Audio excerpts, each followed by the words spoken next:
Hello and welcome to episode 12 of Knits'n'Giggles. I'm Brandy. And I'm Debbie. And she remembered what episode we're on. I did. Yay. This is so exciting. It's Tuesday. I don't think we've recorded on a Tuesday in a while. No. It is Tuesday. It is Tuesday. Because I took the day off today. Yes. Mm-hmm. And I'm going to work later. So we'll do the fun things first. Yes. I am finally wearing my framed, which I finally finished. I've been working on it since October. It is February, middle of February, I think. Oh, 5 months. 4.5 months. So I'm excited. I wore it yesterday to craft afternoon. So Debbie's already seen it. That's why she's not squealing like a little girl. It's still great. Like, I love the contrast. I'll never get over. I love the contrast on the shoulders. I'm so thankful that I saw the fibre, Farmer's Daughter's Fibers. Is that right? Farmer's Daughter Fibers. She posted when Andrea and Mowry first published this pattern. Farmer's Daughter Fibers posted a picture with pretty much this exact same palette. And up until then, I wasn't really interested in the sweater. But then I seen this, and I was like, yeah, I gotta have it. I am going to, so I didn't decrease the needle size for my cuffs, and they flared a little bit yesterday when I was wearing it, and they kind of rolled up. The reason why I didn't decrease is because the sleeves are quite tight. I wish I would have gone up a needle size with them. It's relaxing now, but yesterday when I first put it on, it was quite tight. So I'm going to rip these out. Oh, you are? You're going to fix them? Yeah, and I don't think I brought it over, but I do have a little bit of this yarn left, quite a bit. I think I'm going to double it. Double the cuff. Yeah. Make it, so I'm going to go down. Just past your elbow then. Just past my elbow, yeah. That looks nice. When I first was like laying it out and blocking it, it actually looked like it was going to go past my elbow, so I was happy with that. But this is Brian Dye Works 100%. Non-superwash. Non-superwash. BFL. It's BFL. Yeah. So this is not my first time using a non-superwash, but my first time doing a colourwork sweater, and obviously my first time doing it with non-superwash, and there is not give in it at all. No. So if I were to do the sweater again, which I probably will never knit again, but if I was to do it again, I would go up one. I love the fit, don't get me wrong, but I would go up one size just to accommodate that especially if I was doing it in a non-superwash. Well, it's good to know for future things. Yeah. Like even if they're not color work. If you want to knit with more non-superwash wool, which you're wanting to do. Yes. Then that's something I'm going to take into consideration for your garments. Yeah. Yes. What are you wearing? I am wearing... I don't think I've ever seen this. Maybe not, because I really don't ever wear it. I really don't ever wear it? I really don't ever wear it. It is the Jade Bay shawl. Ooh. That's gorgeous. The pattern is Knox Mountain. They're in BC. That's beautiful. Yeah. So somebody gifted me this set, like this gradient set. I can't remember. I think it's seawall fibers is the gradient. And then this like speckly, can't really see, speckly pink color. But I don't remember what that is. It's kind of off from what you would normally choose. Yes. So this is one of my very first, again, fingering weight before I knew better. So before you knew what you didn't like. Yeah, that's right. Yes. It's beautiful. You made amazing shawls when you were knitting with fingering weight. Like, because the last one you wore on the podcast was beautiful. I know. Huge, big shawls that you very, very rarely wear and are in fingering. I don't really gravitate to them because I find them finicky. Like, shawls are finicky to wear, and then I had this on earlier before I was leaving my house, and then I had to package up my whole vacuum debacle. Have I told you all about my vacuum debacle? But anyway, so I had 2 vacuums that were being boxed up to send back with Pure later today. So I was trying to put this vacuum, I had to lift this vacuum into the tall skinny box, and then it wouldn't fit all the way in. So then I had to take it back out and take the head off of it, and I tried to put it back in, and it wouldn't fit. So I had to take this thing apart, and I'm wearing this shawl, and I'm like, I'm so hot. I'm dying. I'm dying. So I I like rip it off and I'm had a vacuum in my hand and I'm like, it was like a hot mess moment. But with and like you get tangled in it. Yes, it's just so. Yeah, like cowls, you just throw them on and they're easy. Yeah, I love but cowls. Shawls aren't like that, No. so. But they're pretty. They're pretty, and I don't. They are kind of fun to knit. Like I actually am realizing more and more that I really like knitting lace. Mm-hmm. Like I find lace can be pretty intuitive Mm-hmm. with the repeats, and it just makes things look so pretty. It looks so spiderwebby to me. I like it. But yeah. Yeah. I didn't. Well, if you want to go to Knox Mountain on Ravelry and look at the Jade Bay shawl, there are some where they're just all one color, and there's like a little more tonal instead of really contrasting. I like the contrast. Yeah. So that's that. Do you have whips? Yes, I have my one. Oh, do you want to do whips or FOs? I guess it doesn't Well, I matter. have no FOs, guys. Okay, well we'll do I'm do your so whips, low. my whips, my FOs. I have FOs. Oh, here's my light. Ooh, yeah. That came in so handy yesterday at the movie. We went to Crafterdoon in Edmonton at the Metro and watched Bridget Jones's Diary, and they had the lights at half, but it was still dark, still a little dark. So we had our lights, our Lumos lights, and knit. I posted them. Debbie has a really hard time with hers. I don't know why. It like when I'm like not trying, it's like it works, and then when I want it to do something, it doesn't. I really think.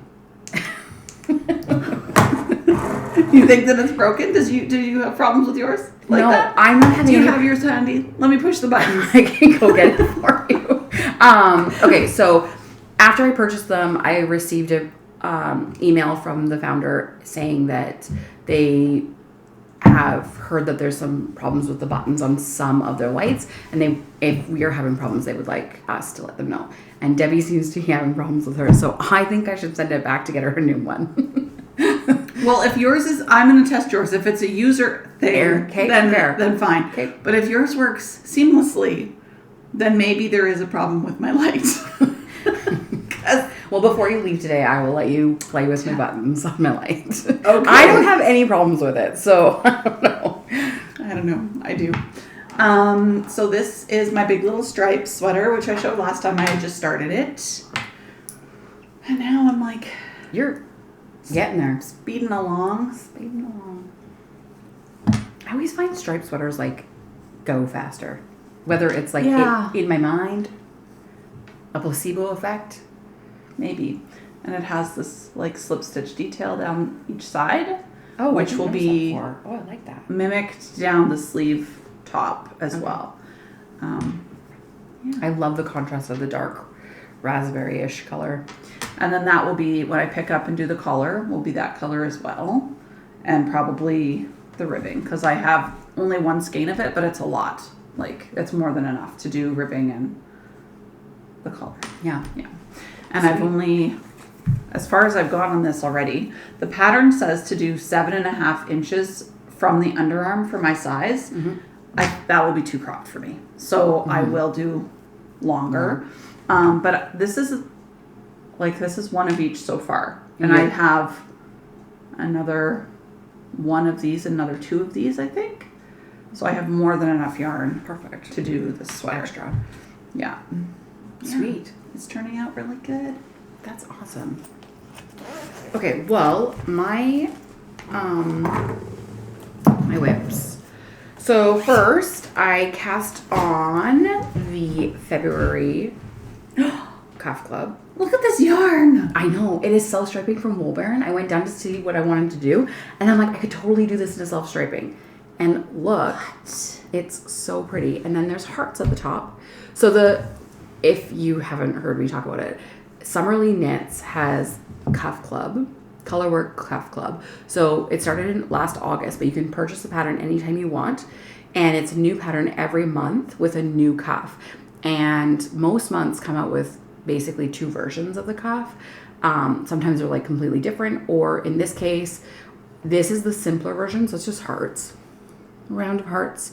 So she gives you a chart for the hearts, but she also gives you a more complicated Fair Isle heart one. But I'm new to colorwork, and Well, to be quite frankly, I thought this is exactly what I wanted. Like the Farrell, I didn't want that with the self-striping, and when I saw the self-striping with this, I'm like, it's so cute. So, It's really cute. yeah, and I found some white in my stash, and because I didn't know what color was going to be right? Like I couldn't really predict, so it needed to be something that was completely not in the... Yeah, like there. white or black would have been the perfect options. Yeah. So this is going to stripe the whole foot? Yeah, so I did so it's a 50 gram skein, because I always buy Wool Baron in 50 grams, so I don't have to make 2 socks. Yeah. But I don't think... I was worried that it would be not enough if I did the whole sock in the colorwork, and then I would run out, and that would have just dressed me.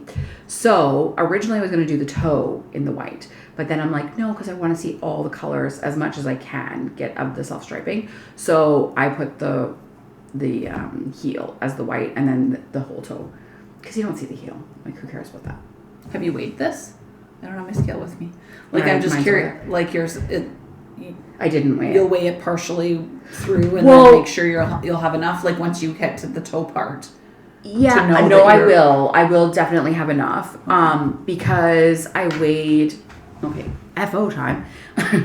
I did the January cuff club, and I weighed these, and I weighed this before I got to there, and the cuff is exactly like I did the same measurements, except this is, well, no, it's not. It's the exact same.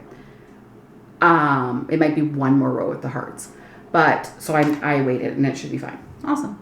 Yeah, and they're not. They won't match though, right? Because this. Well, okay, so that's the other thing.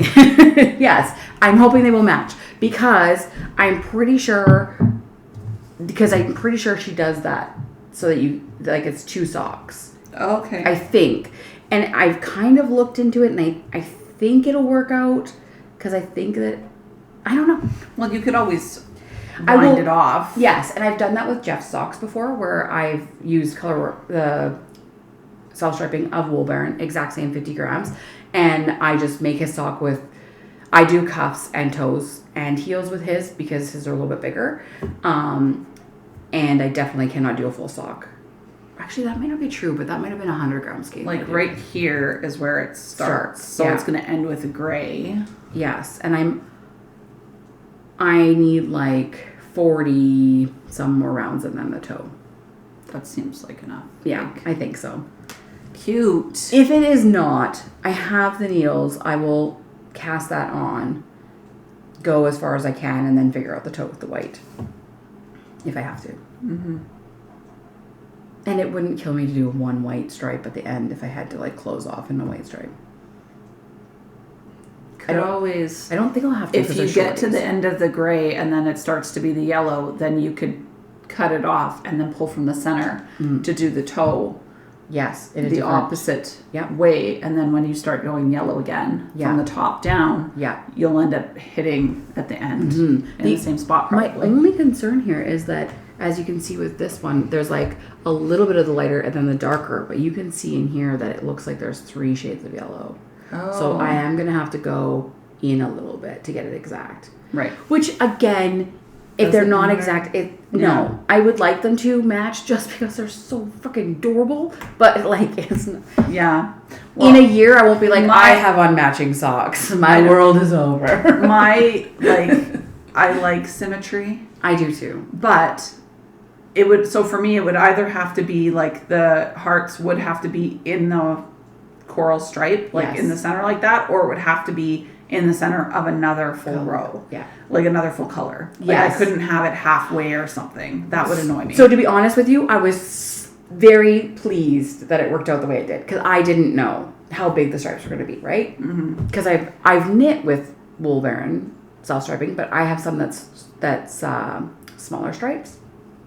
But yeah, and you can see the like gradient. There's definitely a gradient in the pink and the yellow and the coral. Like it gets light to dark, and I'm okay with that with the hearts being. But if it would have been half pink, half coral, it would have coral purple. Might have bothered me. That would bother me. Well, it wouldn't bother me if the other one matched it. Yes. But if my second one turned out like that, I'd be like, nope. No. But that to be center. That being said, I bought her solstice yarn 2 years ago, and it was a 100-gram skein with, or maybe it was a 50-gram skein, but it had 3 or 4 minis with it. And I made a set of socks that matched exactly. And then I used the rest of the skein plus whatever was left of the mini skeins. And I weighed them, but it's not perfect. Like, it just isn't. So, and then I just made them. So they're not matching precisely, but I wear them and nobody's like, oh, Brandy, your socks. I'm not even like that. They do not match. Yeah, but so I also finished these. This is one of my FOs, and aren't they cute? They are cute. Yes. I really like this gray. It's more speckly than I remember it being. Verna dyed this, actually. It's so speckly, and it's like pinks, pops of pinks and yellows, and it is hard to tell on camera. There's no speckle pooling. It's like it's so evenly distributed. As I was knitting these yesterday, I thought to myself, it reminds me of Pop Rocks candy, like these little pops of color. I love it. Yeah. Those are super fun. Super fun. This makes me want to knit socks. Like when there's fun yarn like this, or like even doing a color work because it's changing. Yes. It keeps it interesting.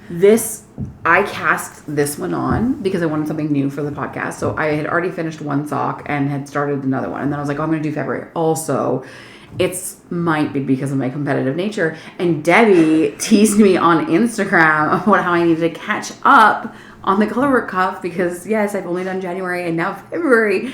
And I've, started in August. I bought it late. I think I bought it in October. But yeah, just because it started last year doesn't mean I can't 2025 it. I'll do the October ones in 2025 October. Yeah. But I'm loving this. But I was like, I'm going to cast on the February socks and show Debbie that it's not even competing with me. Doesn't matter. It's Jolene. Someone I barely know. I've met her once. I'm not competing with her either. I'm competing with you, saying that I need to catch up. Okay. Doesn't matter. Anyway, so little did I know. But I casted this on, and it was like, I'm stealing this line from Kirsten of Paper Knits, but she on her podcast said one time that the sweater she was working on was a little bit chippy, and this is such a little bit chippy for me. Like, how you can't just have one chip? Well, I can't just do one color. I need to get it done. I wanted to work on this yesterday, but I was with Debbie. I did bring it, but I hid it in my bag. And I almost finished this sock, and I would have had to bring it out, but I wanted to surprise her on the podcast. Okay, you were knitting those yesterday.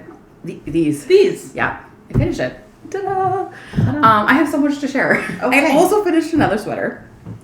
I finished the Cozy Classic Raglan that I made into a colorwork sweater. And this sweater was also super chippy because of the color changes and the rainbow effect. I haven't blocked it yet. And this one, we looked at the yarn for this 4 weeks ago, right? Yeah, it was 2 podcasts ago. I think I knit it. I wrote it down, but I think I knit it in 2 weeks. Yeah, 2.5 weeks or something. Yeah, because we looked at it, and then last week or the last podcast, so 2 weeks ago, I should have been done it, but I wasn't. I had the sleeves. I finished it that day. Oh, okay. Yeah, about 2 weeks it took me to knit this sweater. It's DK with the spin cycle being sport. Mm-hmm. It worked so fast. I had knit the pattern before, but I did change it into a colorwork, so. It's so dense. It is. Yeah, it is. The main yarn is not superwash. Or is superwash, sorry. And then spin cycle, I don't believe is superwash. Yeah, it is. Is it? Yeah, spin cycle superwash. Oh, it doesn't say that on their labels, I don't think. It just says 100% American wool. Oh, I'm pretty sure it is. I don't know. We'll have to look this like superwash. I can't Google that, so I'll have to do it later. Okay, I will do it later. Okay, and then I have one more whip. Yesterday, I said to Debbie, we are speeding through our podcast today. Oh, wow, we're at 20 minutes. We don't have any fun words. I don't. Slow it down. Okay, I'll slow it down. Yesterday, I said to Debbie that I was going home because we went to this movie together when we went for lunch. And then she dropped me back off in my car, and I said, I'm going to go home to work on my super secret knit. Super secret cast on, because I super secret cast on those socks. We talked about this yesterday too, but just to let our audience know, Debbie and I used to talk about knitting all the time in our group chat. And now we don't. And it's because we're saving it all for the podcast. I think I started doing it unconsciously without even really thinking about it. But then the other day, I wanted to reach out to you and be like, hey, guess what I cast on? I'm like, no. I think I've been like, what do you think of these yarns together? That's like the extent of my questions about knitting or sharing. Or I also work too much, so I don't knit a lot. I don't really know where I found the time. I've been a little bit busy too, but whatever. I cast on the Take Your Time Slipover by Caidree. So this is the back. That's all I have. But this is the yarn that Debbie and I bought. Well, I bought it, but Debbie was with me. Oh, do you see a pattern here? Debbie's always with me. I'm an enabler. Yes. At Fibre Nook. So this is brine. This is the same color as this is oyster, same in my sweater. Yes. And this is actually that skein because when I finished it had 70 grams. I didn't check the dye a lot, but I don't care because I did buy 2 skeins for the Slipover, but I think this is probably going to be enough. It is I don't remember what this looks like. Do you have a picture of this? Yes, I do. It is a little off, but it'll be okay.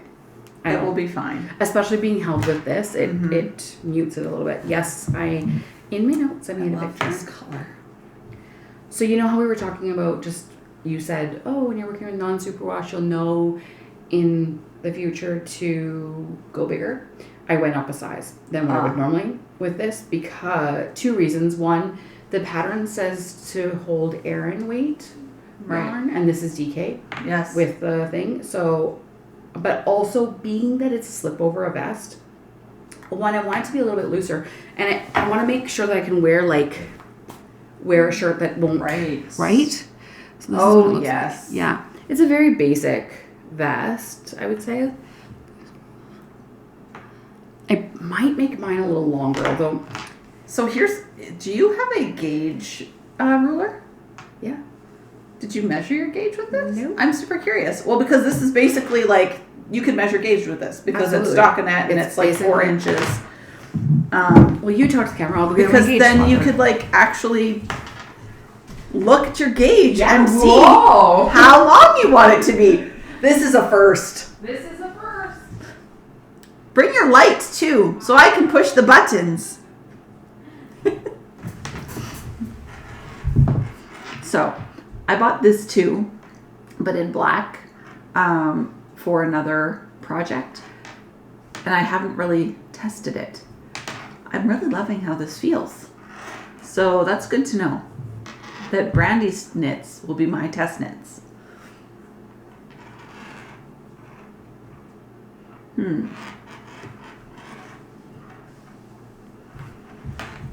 She's taking a long time. I feel like I should have music playing or something because it's very awkward to talk to myself. So yesterday, let me talk about that a little bit. We went to the movie, like Brandy said, for Crafternoon, and it was put on by Little Blue Fiber Studio and Naked and Frayed, which is an embroidery business in Edmonton. And the last one they hosted, which we also went to, was in August. So that was pre-podcast days. But it's super fun. So they partner with Metro Theatre, which is a really old vintage type classic theater in Edmonton. And they play a lot of indie films there and old movies.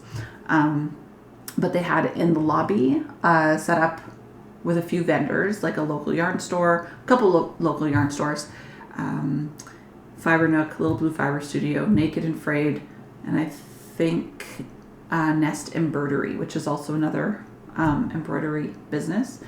And so they were set up in the lobby for people to buy crafting supplies. And then you get your popcorn and everything like usual, and they keep the lights at halfway. So when they started yesterday, the lights actually went totally off, and everyone was like sitting in the dark except for us because we had our lights. There's a couple other people that had them. But then people were like, who turned out the lights? Turn them on. So they did. They turned them back up halfway. And it's just super fun. And because it's not packed, so we had seats between us to put our bags in our knitting bag and have a little space. But they did at the beginning, the two organizers went up on the stage, which is really cool in this theater. There's actually a stage at the front in front of the screen. So they went up on the stage and they did prize draws for door prizes, and they had everyone cheer. So they said, if you were at our first one, clap and cheer. So people did. And then they asked the question about who's is the first time being here. They weren't at the last one. And there were way more people cheering for their first time, which is really exciting because that just means that it's growing, and maybe it'll happen again with twice the amount of people next time. I'm talking about Crafternoon. I could hear you. As I talk to myself.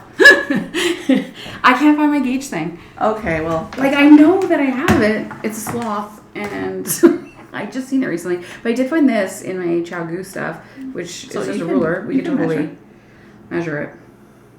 So per 4 inches. Yeah, count my stitches. Is this in the same row? It's kind of hard to tell, isn't it? It is hard to tell. Whew.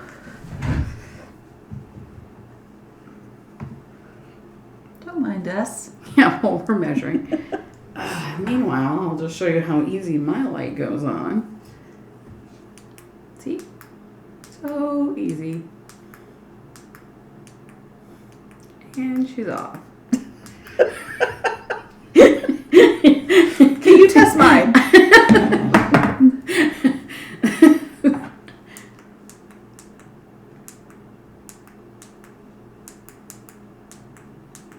I had no problem with yours either. Okay, so this is yours. My goodness. Oh my goodness, that's right. What's it supposed to be? Yeah, I'm going to tell you that.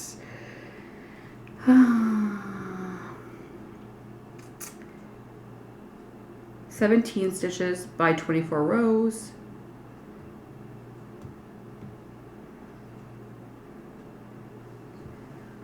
So I think it's hard to count for sure, but I think you're getting like 21 stitches per 22 rows. Okay. So that means your gauge is tighter, which means it will be smaller than what you're knitting. Okay. Well, then I'm glad I went big. Yeah. Because I was going to go with the small, which had a finished bust size of 37.5 inches. My bust is 36. And it's supposed to be 2 to 4 inches ease. The medium says finished 39.5. I was a little bit worried about going that big because if my gauge was bigger, then it might be a little bit big, but it sounds like it was going to be perfect. Just like all of my non-gauge swatched knits are. Look at that. What? So lesson today, you don't need to gauge swatch. Especially if you're like me and I'm just like, yeah, it's a little tighter than I wanted, but I love it. Who cares? It's great. I made Is this one yours? Yes. I put it on my side. No, let's see. Yes. It's going to bug me that I can't find that sloth gauge swatcher. Is it in here? It's because you're like a child in a candy store. Go easy. Like, well, no. There you go. Off, on.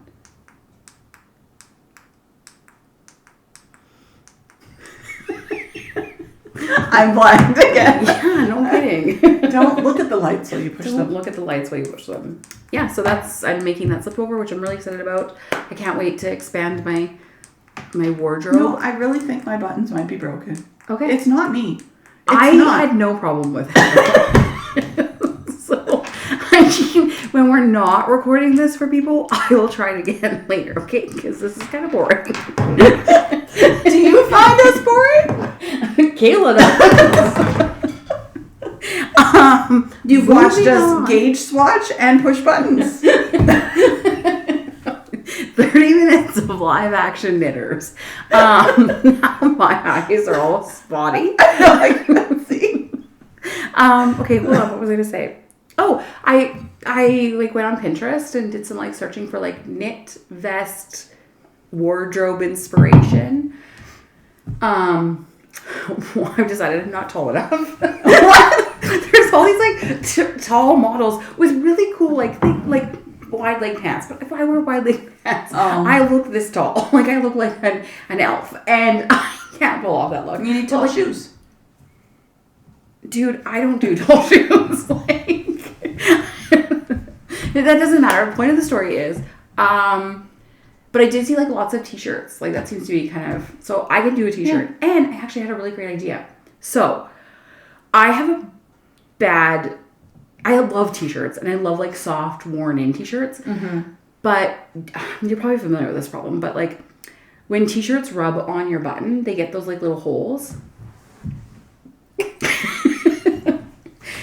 Am I familiar with that? Yes, I am. Okay. But I have so many t-shirts. I'm wearing shirts with holes in them. Me too. So I have so many soft worn-in t-shirts that I absolutely love that I try not to wear to work because they have holes in them. And to me, like, I'm old enough to be of the like mindset that you should be wearing nicer clothes to work. So I keep them and I wear them around the house and I wear them camping and stuff like that. But now I'm like, these soft worn-in t-shirts are going to have double duty. I can wear them underneath my vest, cover the holes, still get to wear my favorite worn-in t-shirts out in public. So last week, my daughter asked me to take her clothes shopping. She doesn't ask me to do that very often. She's likes certain, well, everybody does, I'm sure, but sensory-wise, she likes certain fabrics and how they fit her body. So she never, in 2 years, I don't think, has worn jeans. But then she asked me last week to take her shopping for jeans. So we went and found some. And then while we were there, she's like, find me vests. So she bought 2 vests. One was black, and it was thin enough knit that it could tuck in and look really cute. Yes. And she was pairing it with t-shirts and long sleeve tighter shirts and was like, try and find me a button-up shirt, Mom. But there weren't any at the store that I could find her that would look good. And then she bought another vest that had like kind of a Argyle type pattern on the front. And then she bought another one that already had the shirt built in. So it was brown and it had a white sewn in shirt underneath that looked like a dress shirt underneath of the brown vest. So I'm like, she's 14 and wearing all the vests too. And then she's like, I want a vest like this. And I'm like, they don't have that here. She goes, well, my mom could make me one. My mom's a knitter. I'm like, this is true. Maybe I will one day. But was it a knit vest that she wants, or like she wants another vest, but I can't remember. She wanted a certain color or something, or it to fit a certain way, and she's like, "You could make me vests, Mom." Well, I think once my vest is done, I'm going to go on a hunt for a neutral colored kind of wide armed dress shirt that has like the cuffs flipped up and like a big cuff collar, because I think it'll be cool. But because I'm doing like that oyster color, I don't think I should do a white shirt. Partly because I will probably spill something on it. No, you could do white with that. I could do white with that, I guess. It would look cute. Yeah. With black pants even? Yeah. It would be very neutral. It would be. Or what about emerald green? That would look nice too. You have emerald green pants?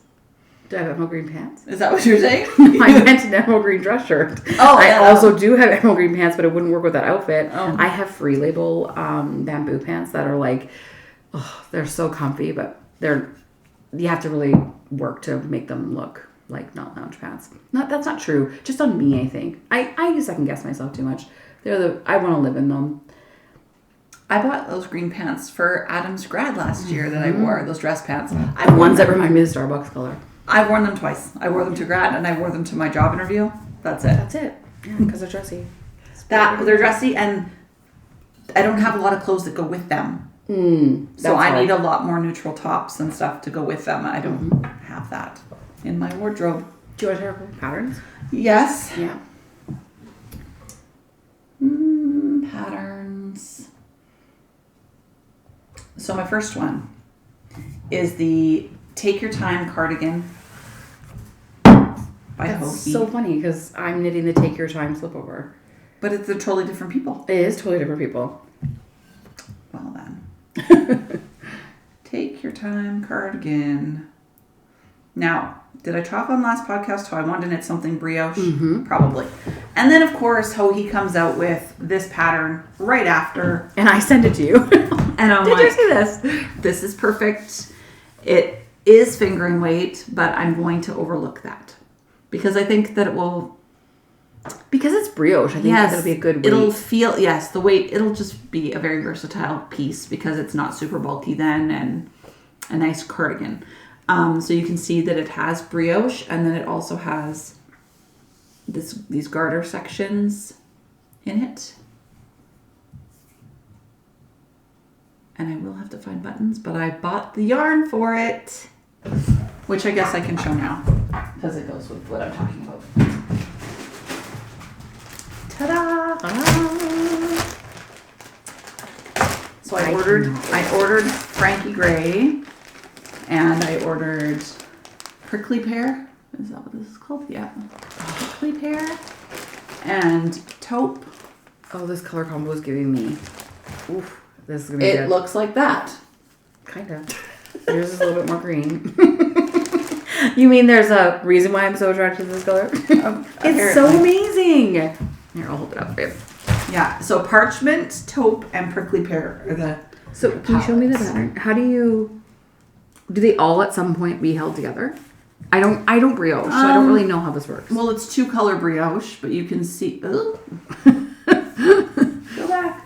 I've been looking at my fingernail photos, and so the taupe is the color I'm going to use the most because it will be the button band. Okay. So this one. Yeah. And then the top, I will probably start with this as the prominent. Yep. Outside color of the brioche. Same as hers, the lightest color. Yeah, which means that it will be with this one at the top, I think. So where the dark brown is in hers, that'll be be the green. Okay. Yeah. Oh wow, I can't wait to see this come to life. Mm-hmm. But then you can see how the dark brown is behind in that one, and then it's in front of that one, maybe. Yeah, it's the front in this one. Mm-hmm. So it's a whole section. Well, that will be the green. Behind, prominent, in front. Yeah. So does at any point this goes together? It must. Mm-hmm. It will be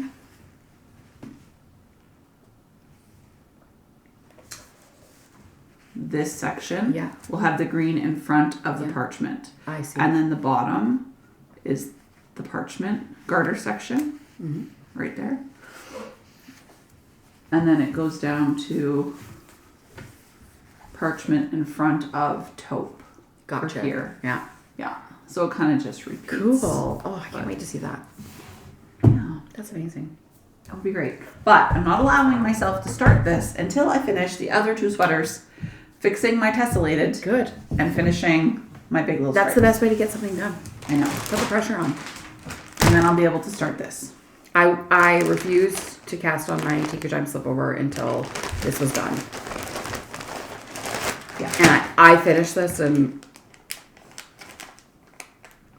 might have immediately cast on I think that night. I can't remember if it was that night or the next morning, but yes, I was just like, yes, I'm going to get this on my hook. Or needles, I guess. Yeah. Do you want to share one? Well, okay, so mine's like a whole thing. So why don't you share yours and then I'll talk about my whole thing. Okay.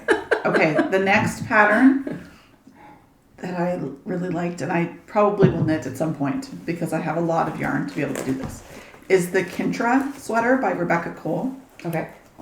I feel like is that her name? Cat. That's I don't think. I think that auto-corrected. Did you just talk about this last week? No, it just came out.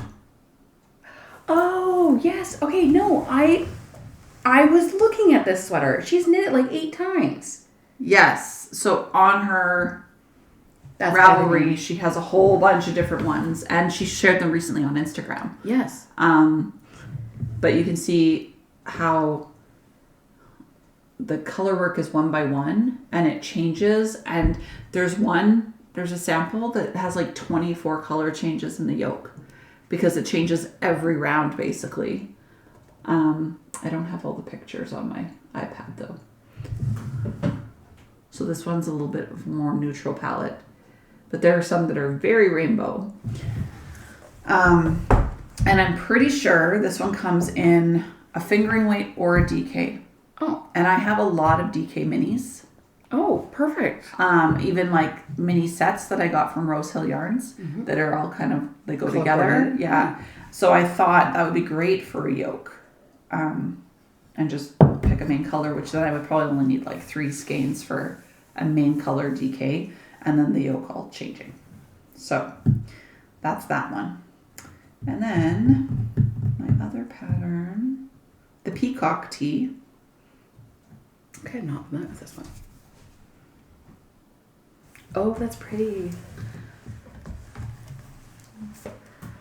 So this is a DK or worsted weight tee. I don't know what yarn I would want to knit it in, like in terms of fiber content, because if it's a tee, maybe something that's lighter for summer, but I don't love knitting with cotton. So I'm not sure. But I really like the yoke. What about a linen blend? Yeah, that could work as long as it's the right weight, or else I could hold it double or have it be more of a looser gauge, like more airy, I guess, for summer. But now's the time of year to like think of. Yeah, so you're not knitting it and then not wearing it. Yeah. Although you can always wear lighter knits. It's the heavier knits that you can't wear in the summer. So that one is by Lene by Lene, Holme, Samsoe. So if you just go on Ravelry and look up either the Peacock Tee or Lene, you'll find it. And then I had one more. Okay. It's totally unrelated to tops. Yeah. It's the Provisions Headband. And I'll show you why I like this one. By Nick Davis. Where is it? Oh, I have these saved in here multiple times. Oh, cool. So it's a brioche headband, but it has this like stockinette back or front. So the way it's fingering weight also with the brioche, it's going to make it more squishy and bulky. But the way, I think it's knit like as a tube. So it's double layered. And so you're knitting the brioche in a tube, and then you're going to knit this part and just stockinette and then connect it. But the way they have it styled on Ravelry is either this could be worn at the front or at the back. And I think that's great for people that have lots of hair to have it under your hairline as a skinnier section. So it's not all like pushing your hair up. Yeah, I think I would like that. Yeah, so I just thought the design was really cool. That's so unique. And I love brioche, so it would be very warm. Yeah, so those were my patterns. Cool. So we decided 4 weeks ago, I talked about the yarn that I brought out from my stash for the, just this cozy classic raglan that I made. Yes. Okay. So 4 weeks ago, I brought up yarn and said I wanted to make something, and then I made something, right? Well, I have been thinking about all the bits and bobs of, and there's not a lot, but there's a few, of all the like yak fluff and suri and whatever that I have left over. And I might have some left over from this Take Your Time Slipover. So last night after I got home, I went to my stash and dug through it because I need to reorganize it. My bits and bobs are falling all over. And so these are my, so this is the color, and it's mohair that I used for my ribbed welt. This was my first Cozy Classic Raglan. This is Yak Fluff from Brittany. This is Suri. I don't know who dyed it. It was a gift, and I forget. I don't know. And then this is also Suri that was dyed by Lily and Pine, and then Verna matched it for me because I thought I was going to run out for my tessellated. Well, that's what was left for my tessellated. So I have a whole nother skein of that, and I have a whole nother skein of that. These go so good together. Oh my God. Right? Look at the speckles in this one. It's like perfect. Okay, so those go so well together. And I saw this last night on my feed. Now, I'm going to show you the sweater, and there is a pattern, but the person who made this sweater didn't design the pattern, and I'll show you the pattern too, but you'll see why it's a little different. So it's DK, 2 held together. Yeah. So that's my photo of inspiration. And then this is the actual pattern. It's called the Direction Loop Sweater. And it's by Other Loops. But this is the actual pattern. Oh. Yes. So the knitter who made that inspiration obviously went off, like, because this is all the... Okay, so this is the back, though, which is really cool, like that striping. Oh, I like that. Yeah. So with all of that in mind, I got thinking about it. I'm like, okay, do I have any sweater patterns I already own that I could hack into a striped sweater? So that's what I'm going to show you. The only thing is they're all V-necks. Apparently I'm drawn to V-neck sweaters. So I have a question for you as a much better knitter than I am. That's true. Okay, but you are more knowledgeable, I guess. So this is the Lene by Caidree, and it's a V-neck, but it is 2 mohairs held together. I think I have that pattern too. It's 2 mohairs held together. But I want to hold it with fingering weight. Yes. So would that be too thick?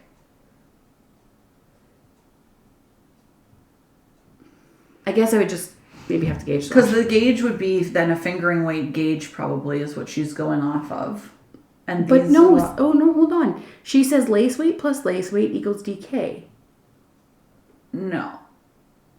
That's what it says in the thing. I would disagree. It's usually fingering with something that's a DK. Mm-hmm. 2 lace weights together is fingering weight. Maybe it's just that yarn that she's using that gives a heavier gauge. Maybe.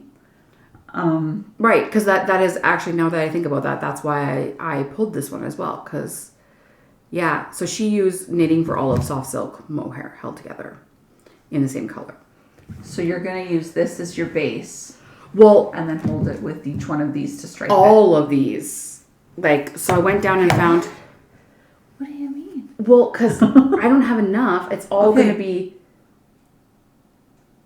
How are you going to decide which to hold with which? The way I always do. Randomly. On a whim. Yes. And even my stripes, I'm going to make them like they're not all going to be the same. So if you stripe this one multiple times, you'll hold it with something different each time? Yes. Oh my God. And then I went down. So I originally had these pulled out. So this, I can't remember. I did weigh it, but it's obviously not enough. I don't think it's enough with long sleeves for these two because it's not 2 full skeins. This actually had pulled, this was going to be half of a hipster. So now I'm like, do I make the hipster and then have leftover? Because this is the leftover from my last hipster. And then don't use the full skein. But I also love this because it's got like this like bright little pops in it. So maybe I use this and then make my hipster and use part of this. But then I went down this morning because after seeing again that one had the photo of inspiration, it has that bright yellow in the middle. I pulled these out of my minis and like, look at that. How much yardage do you need? Like, did you figure that out? Well, okay, I've looked at 3 different sweaters, so I haven't figured that out because I'm looking at the other ones were the Frankie V, because it has striping in it. There's 2 neckline versions. The smaller neckline version I like better. The only thing about this one is the way that she does the collar and the cast on is like very new to me. I've never heard of the method and I'm a little bit nervous about trying something new. Or my other option that I found this morning these are all ones that I own. Because I wanted to try and find something that I owned if I was going to. And this is the Stay Cozy worsted. And it's held. Lace and fingering equals worsted. Is that like the first one that you showed? The Lene? Yeah. Yeah, see that was my first. That's, yeah, I think. And I own it. So, hold on, I'll tell you what the yardage is. I think I would go. Okay, so this is the only thing. That we've talked about this before, but Caidree writes her patterns and it says 8 to 10 inches of positive ease built into the pattern. But then the bust circumference, this one says bust circumference including ease. Never mind. Usually hers don't say including ease, so I never know what I'm making. Extra small is 41.25. So I think I'm 36. Yeah, I definitely need an extra small. Because that's Yes. that's like 8 inches. Yeah. Okay, so for the extra small, I would need approximately, it says 250 grams of knitting for olive, which works out to be, well, the knitting for olive is in 25 grams, and it's 246 meters per. That's so much yarn. So 246 times 5? Because it's going... 25 times 5. No, that's only 10. 246 times 10. But it's held double. So you're right. It would only be... half of that. Yeah. 1,230. Total. Yeah. Which would be for both, because obviously I'm going to be right. working double. So this will be like 1,230. How many yards is this? So probably 4 skeins, 4 full skeins of 3, fingering. maybe. 3? Because this is 463 yards. 3. So probably 3 full skeins. So I think like... My stomach's making noises. It's so growly. Yeah, I think I get together. those together, and then maybe if I needed the little bit, Maybe. if I finish my hipster. However, I don't know. This is just my opinion. I think these would look really weird held together. Yes, I wouldn't put those ones together. I would put that and that together. Yes, that would look really nice. I wouldn't hold the green with any of the browns. But if you look at the inspiration sweater, she doesn't have... It's held with a similar color. Right. But I don't need to put the yellow in. It's just that when I looked at it again, I'm like, well, it would be kind of cool to have a yellow. These were from my socks that we just talked about, but it's gray, and all of these are not gray. So it was maybe not, I know. You have many options. I have so many options, but how? And I think it's just going to be like, as you start going, you're going to be like, what color do I want to do next? Yes. And because I have so much more of like this, and I do have more of the light color if I need to, I can pull that in as I go, and it's not a big deal. Like I can, if I run out and I'm like, no, I want more of that light color, I can throw that in there. Yeah. Yeah. The only ones I don't have more of are these two, which these look so, I don't know if the camera picks it up, but this has flecks of a very similar color in it. Mm-hmm. So, yeah. So I think, Tanane sweater. Well, that's exciting. Mm-hmm. I love when scraps get used in a fun way. I just can't, Look at all of these. I love all of these. I'm like, I need to use this up. Like, I cannot just let it. And what do you do with it? Like, there's so little. You either hold it with something or you hold it double on itself, like on the Elton. Yeah. But because then the Elton is just this, like, I can't make even a cowl with this. No. So I need to do something with it, with something else. So yeah, so I'm really excited about that. That's it. In 2 weeks, we'll see if she has another finished project. Yeah. of the random stash grab. Mm-hmm. I don't know, guys. It's fun. I can't wait to see that come together. We'll see what happens. I am a little bit nervous about making... I'm sure I'll figure it out, but like the stripes on a V-neck, without instructions. But the Caidree said that you can and I own that one as well. I don't know if that's wrong. Like, is it wrong to look at other patterns and figure out how it works with a different pattern? This bird's trying to kill itself. Sorry. It's flying into the window. They all fly into the window. And it's dirty. My window was filthy. From the birds flying into it. I'm like, can't you see that it's a filthy window? It's not an entrance into my kitchen. Anyways. Yeah, sorry. So, I don't think it's wrong to hack patterns and use inspiration from other patterns. Okay. I'm not selling it. People do this all the time. Okay. Because if I look at the Caidree just to see how she does the stripes, because it says that the stripe pattern is not written. You have to look later in the pattern because, as you can see, there was different stripe patterns. People use different stripe patterns. Mm-hmm. But I think it'll give you an idea how to bring those stripes into the V-neck. If it's the same construction, like if the V is already made, if it's picked up stitches, then it won't be an issue. Maybe. I don't know. I don't know what I'm talking about. I'll tell you more in a couple weeks when I've cast it on. Once she's figured this out. Yeah. Actually, I was watching on Instagram Knititude Chantal. She actually recently posted about this and about this as in terms of hacking patterns. And she actually wants people to do this because she was designing a skirt So a long knitted skirt. And deciding if she wanted the slit to be in the front, on the sides, or in the back. Okay. And she was taking a poll in her Instagram stories about, where to put the slit, because she was at that point on this skirt of where to incorporate it. And people were like, well, why pick one? Why not do it all? And she's like, because I am not writing the pattern 3 different ways and then having to have testers for 3 different ways. And she's like, that's way too much, like too time consuming. She's like, if I could have it one way, you can easily adapt a pattern and change it and have the slit to be in a different spot or whatever. Like, just take that recipe and change it how you want it to fit your body and whatever. So she was talking about that, and I think that's totally acceptable. Yeah. I guess my thought with that, when I said I don't know if that's cool, is that I'm looking at 2 or 3 different patterns that I'm. But I'm not like, it's not like I'm going to write a pattern and then sell it from that, obviously. No. I just want it for my own knowledge to make it easier for me. And I own all of those patterns. I paid for all of them. Yeah. Or there's free patterns out there that you could access as help.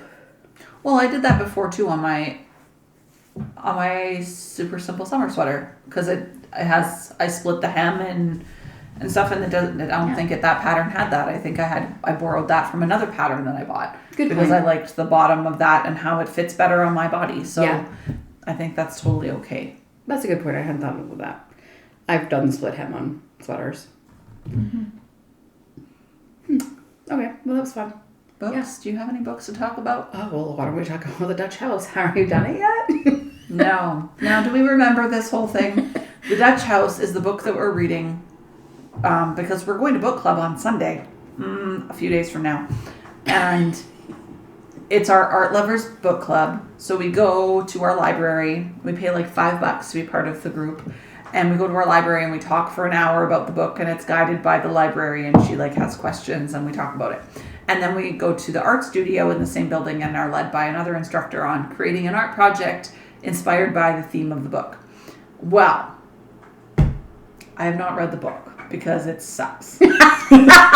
Whoa, coming in the eating. She's read like 5 chapters 10 times. I can't get through it. I've tried reading it. I've tried listening. I've tried listening again. Tom Hanks narrates this book.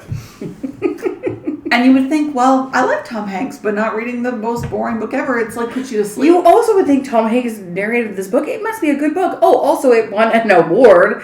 I don't know what the award was. I think Put You to Sleep Boring Award, maybe. Do they hand out Pulitzers for that? Because I read the book. Because I'm competitive. I can't not read the damn book. I read the book and it was... Oh, if you loved The Dutch House... If you have read it and you loved it, I'm sorry. Please write a comment. Tell me what you loved about it, because I need some perspective here. It was so dry.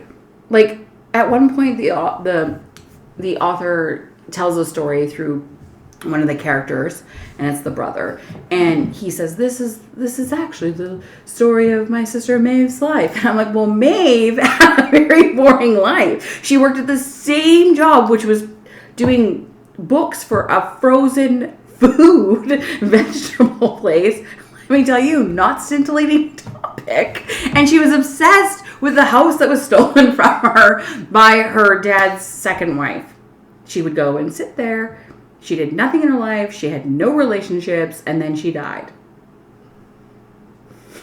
You know what is sad, though? That is somebody's reality out there. I'm sure. But if they love their life, that's fine. We don't need to read a book about it.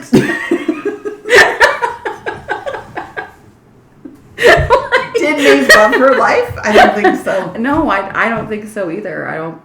She was so hung up on her mom leaving, and if you haven't read the book. If you have read the book, though, and you liked it, or you didn't like it, or anything, please comment. I want to hear this, Did you bring any other books, anything that's actually interesting? No, because that's weird, actually, because the last podcast, I had 6 books that I had finished. This time, I've had none. I haven't finished anything. I've started listening to some. The Cinnamon Roll Bookstore. You've read a few of those. The Pumpkin Spice Cafe or whatever it is. Yeah. The Cinnamon Roll Bookstore is the second one in the series. I started listening to that one. I haven't finished it yet. And then... That's funny because the Cinnamon Bun Bookstore and the Pumpkin Spice Cafe both came up on my Libby. Or, no, maybe it was the Christmas Tree Farm. All of them anyways. They've come up on my Libby a couple of times, but I've pushed them. Mm-hmm. I don't know if I can read the Christmas Tree Farm in March or February. Like, I just don't think I can. I'm not a Christmas person in the best of times, and to read a Christmas romance in February, it seems like this Scrooge McDuck ain't doing it. Let's wait till July for Christmas in July. No! I'm not ruining summer. I'm like, come on, let's do it. Christmas in July. No, I have read a lot of books, but I didn't write it down. But I started using Book Mowry. Let's talk about Book Mowry. Have you used Book Mowry? You're the one that told me to use it. Yeah, I feel like, do I use this? I think I downloaded it. Well, I think I had the intention of doing it. Okay, well, I don't know how to do it. What does it look like? Yeah, okay, so you can do the book calendar. Oh, don't look at the book calendar. I read a lot of books. But, like, you can show the books on the calendar that you read. And, so the Dutch House is in there. How many days did it take you to read that one? Because that actually is pretty cool about this app. Yes. So you put it in per day, which is what my intention is with my agenda that you gave me. So I could write my knitting in there and do a similar thing. So I started on February 2nd and I finished on February 7th. And I gave it 2 stars, which is quite generous. Very generous. I must have been feeling generous when I said that. But so I read at night, and so I've read a few books. I'm just gonna see. Oh, I read Not in Love by Ali Hazelwood. Oh. Yeah. Do you like it? Yeah, I did. I mean, it's okay. So I'm gonna precursor this with, if you've ever read Ali Hazelwood, she writes a lot of STEM inspired female STEM novels. And I've read a lot of her books. Maybe not all of them, but quite a bit of them. I haven't read the werewolf one, Bride. You don't need to. Yeah, okay. Well, I haven't read that one.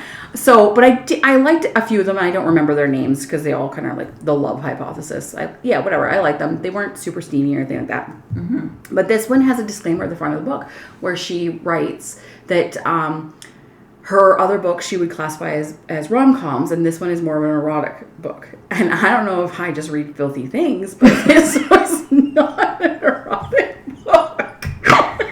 Was anything on page? Yes, there was stuff on page, but it was definitely not. It was like, I would not like blushing. Yeah, I don't know. I didn't find it okay, maybe it was, but it didn't need a disclaimer. This is so different from my other books. Woo!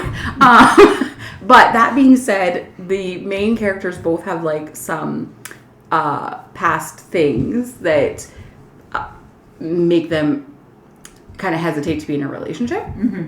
And so their relationship is more physical. And that's what she writes in the thing, is that these two characters have a more physical relationship than they do have like an intellectual one to begin with. And whatever, I see that. Sure, okay, fine. But it wasn't like anything. But also, okay, so I would say it was like a 4-star for me, 3.5 stars. But the other day in one of our book groups, I seen that this person had posted that she had gone to someone's house to pick up a bookshelf or something, like not a book. She was buying something else from like Craigslist or Kijiji or whatever people do these days.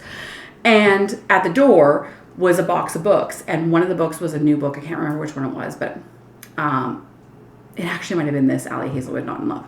But the woman selling the stuff was like in her late 50s, early 60s. And the woman buying it said, "Oh, did you like that book? I've been meaning to, I really want to read it." And she said, "Oh yeah, it was really good. Here, take it." And she's like, "Well, I'll buy it from you." She said, "No, I want, like, take it." And she's like, "Well, can I look through the box? Like, are you giving me these?" And then she showed a stack of the books, and like some of them were like, "Ooh, grandma." they were, definitely on the erotic side. So anyways, that being all said, I might still be reading Smutty Books 150. Who knows? I'm sure you will be. This is not going to disappear. It's like suddenly I'm turned 50 and it's like... I enjoy the Dutch house. Oh. Just kidding. I don't want to know you then. No. But there's a new one coming out, or just came out, In the Deep End or something by Ali Hazelwood. It did just come out. Yeah, and so this is where this is all going. She put a disclaimer, and I haven't read the book yet, but there was like, I seen a snapshot, someone screenshotted it, and there's a disclaimer that book is also very different from her regular writing. So I'm like, wow, Ali, I can't wait to see what happens in this one. Yeah. I started listening to Not in Love. That's what it's called, right? Yeah. Yeah.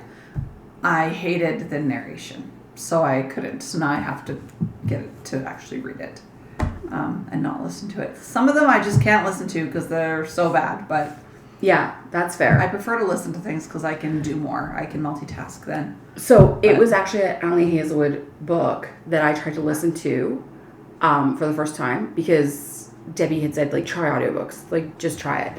And I had tried a biography, and the biography was okay, but then I didn't really, there was a lot of abuse being talked about, and it bothered me. So I quit listening to it. But actually my brother had recommended the book, and he said, oh, if you would have just got past that part, then it gets better. But that being said, also the biography is this guy who, like, it's a true story, obviously, but he ends up running on like 2 broken legs because he's just like so tough, and you just gotta like push your mindset. And I'm sorry, but I think that's psychopathic. Like, you do not run on 2 broken legs to finish a marathon because you just have to get over mind over matter. I will die on. That is a mental health disorder. I need to get help. No judgment. No judgment. Mr. Military guy that has a best-selling book. But no. What is that? I've not read this book. No, I will look it up. He writes a bunch of books, and they're like kind of self-helpy. But yeah, not my jam. Nope, not running with 2 broken legs. What not to do. What not to do. Though you should listen to Green Lights. Okay, so my brother also listened to that, and Jeff listened to it, and I do want to listen to it. I just haven't. It's a good one to listen to. Back to the whole listening thing. So then I was listening to, I think it's The Love Hypothesis by Ali Hazelwood. But then, this is what happened, okay? So the narrator was female, and she was like, oh, sorry, Professor, I didn't mean to run into you. And he was like, you're looking at my eyes, funny. I couldn't do it. The, like, weird tonal voice. Hello there, Hannah, what are you doing in the hallway? And then I stuttered. I couldn't listen to that. So I wrote off audiobooks. You know what's really funny, though, is even ones where there are multiple narrators, like a man and a woman. Yes. So the start of the chapter, say it's Frank and Alice, okay? I don't know why I thought those names. So in Frank's chapter, they'll have the man narrating, yes. But then when there's communication with the female, the man will also do the female voice in that chapter. So it's like they're doing it at home in their studio and the other person isn't even there. They just yes. read chapter 5, Frank. Yes, yeah. And then he will also do the female voice. And then on her chapters, when it's Alice's turn, she does the male voice. It's not like reading a script. Yeah, it's not like that. Okay, well, it needs to be like reading a script. But but the new, what is it called when they do that? So Fourth Wing has that. Oh, really? Where they actually, it's like they're playing roles and they're reading a script. And the person who's reading the male voices reads all the male voices, I assume? Like there isn't multiple people? No, I think that there might be multiple people in... Because they did the original audiobooks, and then they came back and they did them another one, but they're called something. My brain's not okay. working. Here, I'll see if I can Google this. I don't know what to Google, but I'll try it. Multiple voices, like Fourth Wing narration, because there's ones that are like it's almost like cinematic, and people are saying they really like those versions because then they're played by multiple. The characters are multiple people, but I can't remember what they're called. Features a full cast narration. Yeah. That's what are they called? Something specific? It's just full cast? That's what it says. With different actors, voice actors for various characters. This includes Scott McCormick, Troy Allen, Jessica Lauren Ball. Lots of people. There's a whole long list. So some are like that, but it costs so much money to produce an audiobook that way. Yeah. And so there's a lot of, like, there's chatter in different book groups on Facebook where people hate that it's only 1 or 2 people and they'll voice, like a man will voice a woman.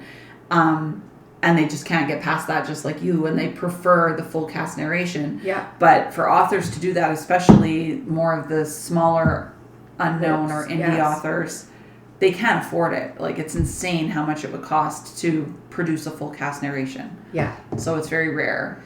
It also says here that the narration has received mixed reviews. Some listeners found the voice acting not to their liking, with comments about the voice actors not matching what they thought. But I feel like that, I mean, that's going to happen. You're never going to please everybody. Same with, like, if you have a movie and you cast people. Like, when 50 Shades of Grey first came out, I have seen the movies. I don't know if I've seen all of them, but I've definitely seen the first one and maybe the second one.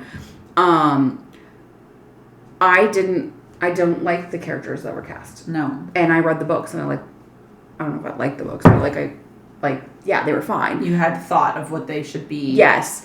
And I don't know, because, and I'll never know the answer to this, but I think that I have a very vivid imagination. Like, even when I was a kid, I read chapter books very young in my life.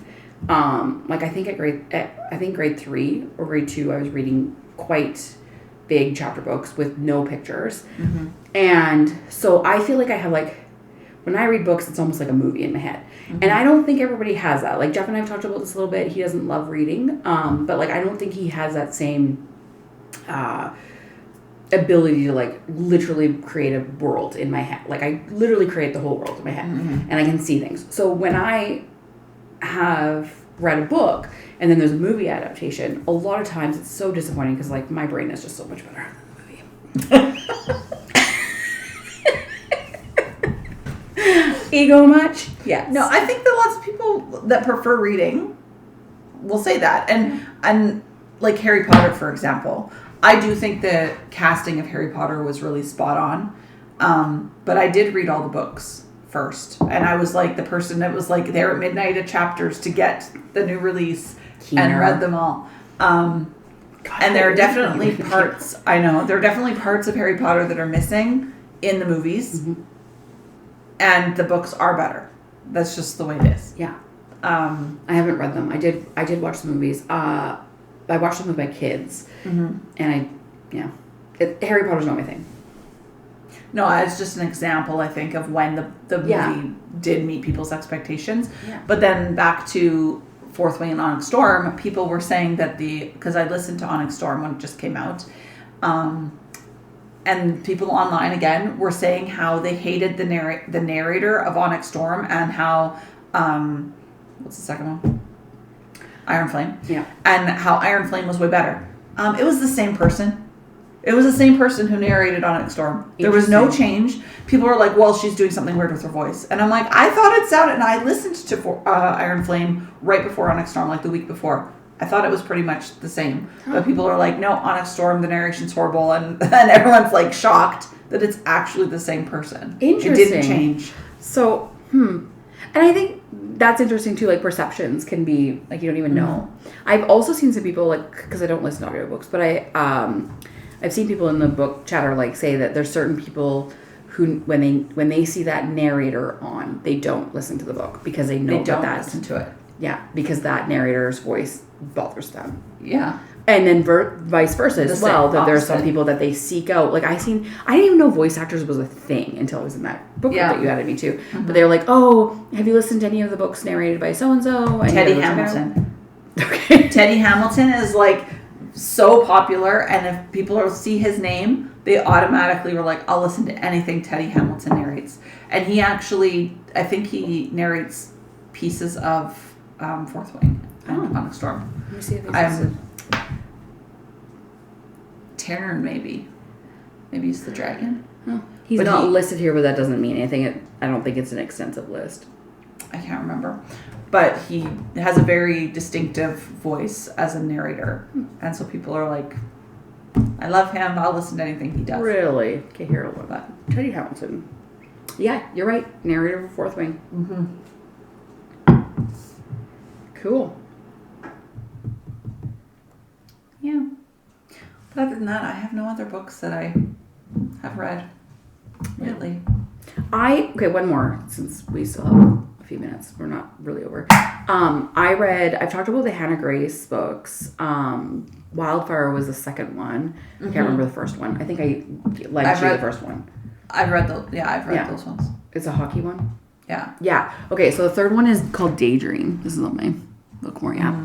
But okay, so this is so weird. I very rarely read the, like, author's notes in the front, but clearly today, as noted, I've been reading them lately. And her note before this one was about the main male character, who off the top of my head, I can't think of his name. He's talked about Henry. He's talked about in the other books, like he's introduced or whatever. But she said that, like, people had been writing her and asking when his book was going to come out and if he would be given a diagnosis, which I was like, what? Like, did we know this guy enough to know that he was going to have a diagnosis? She chose not to give him a diagnosis. But she said that in the foreword that she did admit that he was designed after her own neurodiversities. And she does have, she just recently was diagnosed in her early 30s, I think, or 30. I think she's 30. But when she first started writing these books, she didn't have a diagnosis. So she just wrote his character to mimic her, the way she feels. But I've read a few with neurodiverse characters that are written by neurodiverse authors that really give, like, a nice, realistic, I guess, like, sort of viewpoint from some people. But this character, I really loved, like, he gets overwhelmed in social situations, but he still goes, like, he's still able to mimic other people's reactions, and so it looks like he's presenting as normal. Right. But I loved the characters in the book and, like, where they're both coming from and meeting each other and, like, what he's capable of and what he does in the book. And if I hadn't read the foreword, I would have had no idea that there was, like, even any chatter about him being neurodiverse. Although, obviously, once I started reading it, I figured out, because, like, he talks about being overtouched and things like that. So, right. And even, like, when there is a bedroom scene, he says, like, firm touches and no featherlight touches that irritates him and stuff like that. So, yeah. Interesting. Yeah. But I find it so, I don't know what the word is, but, like, pleasantly surprising that there's so many books out there with neurodiversity in them, written in very, like, real life circumstances and not, like, fantasy type things. Because I think it's great for neurodiverse people to be able to read these and see themselves in the books. Yes. And I think more just from talking to people and my own experience in life, more people are recognizing that they are neurodiverse and they've never been diagnosed with anything. That's just how they are and who they are and how they show up in the world. And realizing that they're not the same as other people. I feel like we're all neurodiverse. Like, for sure. I have neurodiversities too. Like, and I don't have a diagnosis or anything like that. And I don't think I am anything particular. But I, compared to, like, somebody else, I would rather socialize in small groups. I've always been like that. Big groups overwhelm me and make me feel whatever, anxious. And other people love big groups. Like, we're just who we are. Yeah. Interesting. Yeah. We're interesting. We are interesting people. We are. People in general are interesting. Yeah. It doesn't mean you are not worthy. Weird or something. Yeah. It's just, although in our house we always say weird is a compliment. Yeah. The other day Ev had a friend over and they were talking about something. And I said to Ev, I was like, why did you do that? Like, you're a weirdo. He goes, well, remember, in this house, weird is a compliment. You just complimented me. It's like, touche, kid, touche. True. Yeah. We didn't mention when we went for lunch what the lady said to us. Oh, yeah. We went to Julio's, which, if you're in the Edmonton area, Julio's did not close, it just moved. Just down the street. Down the street. Don't have a panic attack like we did. Standing in front of the empty building going, in minus 35. And we're like, where did it go? And Debbie's like, we'll just go to Malt and Mortar. I'm like, I don't want to go to Malt and Mortar. I want a bulldog. Like a child, I was having a tantrum. Which Malt and Mortar had bulldogs because they were owned by the same place. And guess what? Malt and Mortar is now Julio's because they just closed. So glad we went back to Malt and Mortar and didn't go the other way to find a restaurant because it was Julio's. But yeah, so our server, we had some time to kill before the movie, so we ate. And then we brought out our knitting. She came over and was like, are you ladies seriously sitting here and knitting? And we're like, yeah. She's like, that is so cool. You're the coolest people we've ever had in here. We are. Stop. We're the coolest. She even said that she wished she had our friendship. So nice. Yeah. So I came home and told my kids. Like, I know. Guess what? I'm cool. The lady in Julio said so. Yeah, she said so. That's a measurement. Yeah. Cool. She came by a couple times to check in on us and talk to us about our knitting. She arm knits or like finger knits and tried crochet, but it sounded like it wasn't going well. I can understand. My crochet doesn't go well either. I gave up years ago. Maybe I'll try it again one day. Yeah, I love it when people in the wild, talk to us about our knitting. Mm-hmm. I also find it interesting that like she's never seen anybody knitting in public. We do it so much. I know, this is just normal. Yeah. I'm sure like all of you who watch us. Yeah, you're like, yeah, duh. Airports, you take it out of your purse and it's there. Yes. Though, okay, so here's a question and hit us in the comments. Have you ever had a negative experience in public when you were knitting or crafting? No. I don't think I've had a negative, like necessary negative, but I have had situations where kids have come up to me and their parents get like growly a little bit, like, oh, leave the lady alone. And I'm like, I'm not going to bite. Knitting. I'm not going to pull it out of my hand and wreck it. Like stab your kid with a knitting needle. Actually, one time I was at a park. And you did stab someone with your knitting needle? Oh. But okay, so also I'm a preschool teacher. So I'm very familiar with young kids. And there was a young girl who was probably preschool aged, like 4 or 5. And she was playing in the playground in front of me. And I had Ev with me. He was playing as well. But he was older, so he was kind of off doing his own thing. And we had Colby was in class, so we had 45 minutes or an hour to burn. And I was probably crocheting at the time. And anyways, this girl kept walking by, and you could tell that she was really interested in what I was doing, and she kept getting closer and closer to me. But being a preschooler teacher and just like having knowledge, when a strange adult gives you attention and you're 4, it can be very like startling. So I just like very quietly like would sometimes look up and smile at her and just like whatever, be approachable. And it probably took her like close to 10 minutes, but she finally stopped close enough, and she like didn't even say anything. She just like peered, and I was like, hello. and she looked at me and she said hello, and then she walked by again and went and did things and came back.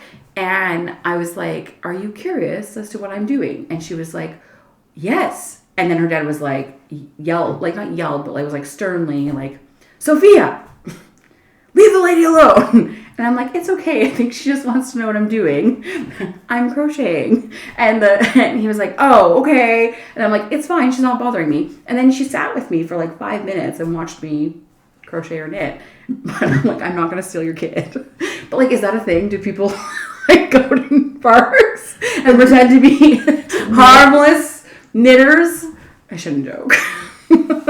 I think candy or puppies would be much more alluring at knitting, but yeah, not that we're giving tips. Oh my god! Just the FBI. What made you decide to go to the park and knit? Well, I watched this podcast, Knits'n'Giggles. And they told me how to steal kids. They said ditch the candy and bring yarn. So I tried it.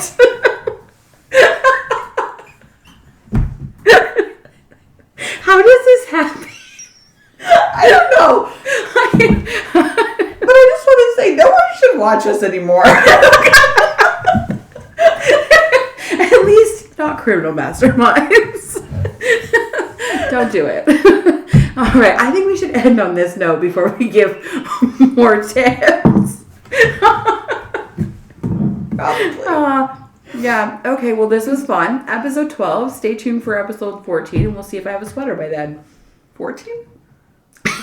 Isn't 13 after 12? It is. I'm giving myself. Oh, no, not. I messed up. All right. You could have just let it be. I was confused. Let's just not have a 13. 13's unlucky. Okay. I'm kidding. We'll have a 13. See you in 2 weeks. Bye.